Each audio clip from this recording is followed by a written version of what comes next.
Good morning. Welcome to worship at First Church Belmont, Unitarian Universalist. We begin this morning, as we begin every Sunday, with the chalice lighting.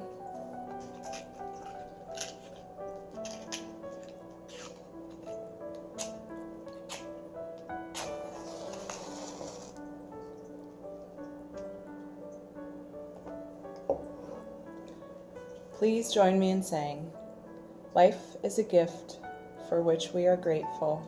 We gather in community to celebrate the glories and mysteries of this great gift.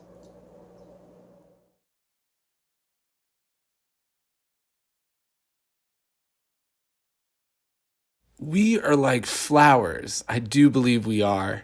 Well, yes, most of us own television sets and wear shoes and drive a car, but trust me, friend, we are like flowers. Yes, I do believe we are. Well, we do have eyes and a nose, and most of us complain about the rain, and we often wear clothes, but we are like flowers. I do believe it's true. And yes, I know sometimes we forget about Mother Earth and are not as close to her like we were at birth, but we are like flowers. I do believe it's true. For we long to take root, and although it can take time, we can push through the dirt and stretch towards the sunshine, and then bloom and show off our own beautiful colors, which are unique, you know. No flower is exactly like another. So yes, we are like flowers. Do you believe it's true? Well, I hope you embrace it and discover something new while being the rare and unique and sacred you.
Start Close In by Davis White. Start close in. Don't take the second step or the third. Start with the first thing, close in, the step you don't want to take. Start with the ground you know, the pale ground beneath your feet, your own way to begin the conversation. Start with your own question. Give up on other people's questions. Don't let them smother something simple. To hear another's voice, follow your own voice. Wait until that voice becomes an intimate, private ear that can really listen to another. Start right now. Take a small step you can call your own. Don't follow someone else's heroics. Be humble and focused. Start close in. Don't mistake that other for your own. Start close in. Don't take the second step or the third. Start with the first thing, close in, the step you don't want to take.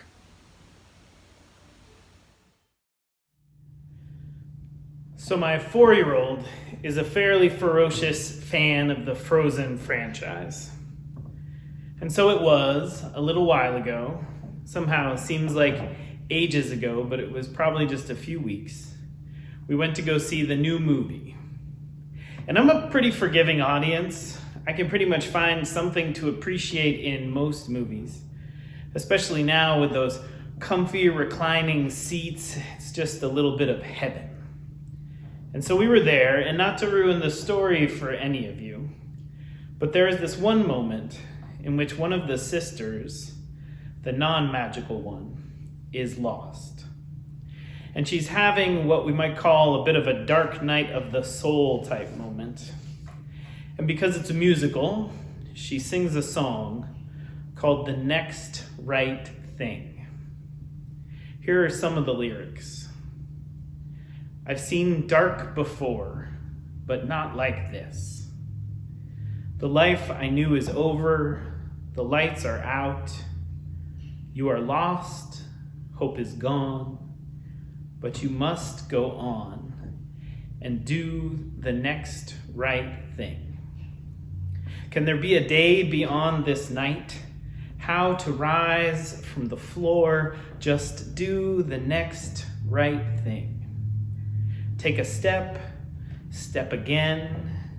It's all I can do to do the next right thing. I won't look too far ahead. It's too much for me to take. But break it down to this breath, this next step, and do the next right thing. And there in that theater with my little girl, I knew I would preach about those words someday. I had, of course, no idea that it would be under these circumstances. But the wisdom of the song and the reason that it has been so clearly with me these days is that when we are overwhelmed, when the world feels like it is spiraling out of control, whatever our circumstance, whether we are a doctor on the front lines, managing teams of people facing the unspeakable and the unknown over and over, whether we are a parent struggling to balance work and family, feeling like we are doing neither well, whether we are living alone, trying to stay connected, trying to remember that we are held and loved, trying to hold on to hope and peace of mind, whether we are someone who feels panic and fear, someone who struggled even before all this, who is now just trying to hold on, whether we are a child or youth, missing our friends, starting to tire of our parents and our home, whoever we are, whatever our circumstance, all we ever have to do is the next right thing. All we ever have to do is face this one thing, the next thing. And somehow I find that so liberating. because we don't know. We don't know how long this will be. We don't know how close it will come to our family. We don't know so much. But we do know this. This moment. You listening to these words. You breathing. This moment. And the one that comes next. I love the poem we heard before. I love it when he says, start close in. Don't take the second step or the third. Start with the first thing close in. Start with your own question. Give up other people's questions. Don't let them smother something simple. Start close in. Don't take the second step or the third. I love this. This is how we make it through this. This is how we thrive. Our little family has mostly been in lockdown. A walk here and there, though less often. A bike ride, a run, though less often. Mostly in our home. My wife Lauren and I have split the shopping, always early in the morning, for small crowds and extra cleanliness. I'm not someone who is given to anxiety or panic. In the grocery store, I was shopping for my family, planning the week's food, trying to bring home enough, but also something special for everyone. This fear crept over me. The voice over the loudspeaker spoke of keeping many cart lengths between you and the other shoppers and staff. But of course, the lanes are so small, this is almost impossible. And people coughing and people in masks and all the unknown, fear just settled in and took hold. And then I saw a manager come in. He came through and he was greeting every one of his staff. He had a contagious warmth, even though it felt a little bit desperate. But he took a moment with each of them. We were on one of those overlapping patterns you have in grocery stores with people sometimes, and so I ran into him a few times. I saw what he was doing over and over, and it inspired me. So I went up to him eventually. "Excuse me," I said. He turned to me with the weary face of someone who has endured 1,000 questions about beans and hand sanitizer, ready to weather yet another request that he would be unable to fulfill. And I said, "I see what you are doing, and I appreciate it. I'm in a similar role where I work, and I just want to say thank you and good luck. I'm really grateful for all you are doing." And he smiled, and he raised his shoulders, and he said, "What are you going to do?" And I said, "Here we are." And I continued shopping, and after that I felt a little better. He was doing his next right thing, showing up. And our little interaction, a moment between two people, was my next right thing. In her book, When Things Fall Apart, Pema Chodron writes, "Things falling apart is a kind of testing and a kind of healing. We think that the point is to pass the test or overcome the problem, but the truth is that things don't really get solved. They come together and they fall apart, and they come together again and they fall apart again. It's just like that. The healing comes from letting there be room for all of this to happen. Room for grief, for relief, for misery, for joy. This is all we need to do. Let there be room for all you are experiencing. Grief, misery, joy, relief, fear, panic, surprise, happiness, all of it. Over and over. This moment, this strange moment, this fearful moment, this beautiful moment, This is what we are given. This is what we have. Know that we will make it through this. Know that there is so much you can do for one another, for our community, for our healthcare workers. If you are stretched thin, if you are at the edge of your coping, know that all you need to do is the next right thing.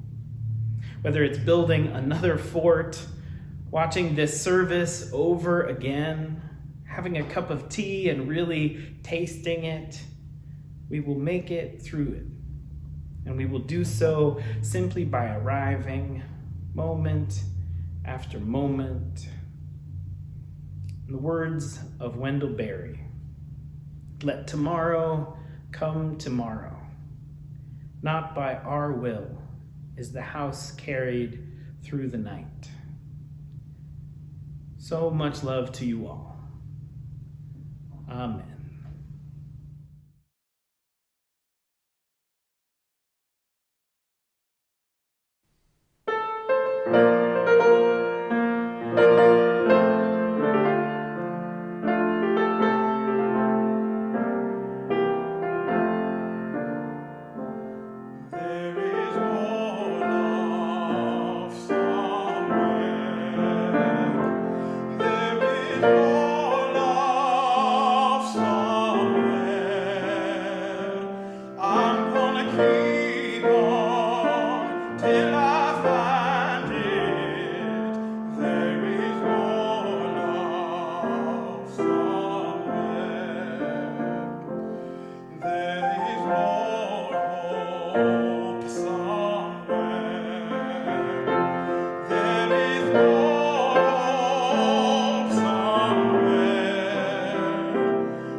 Here are 4 fun facts about Bach's Goldberg variations.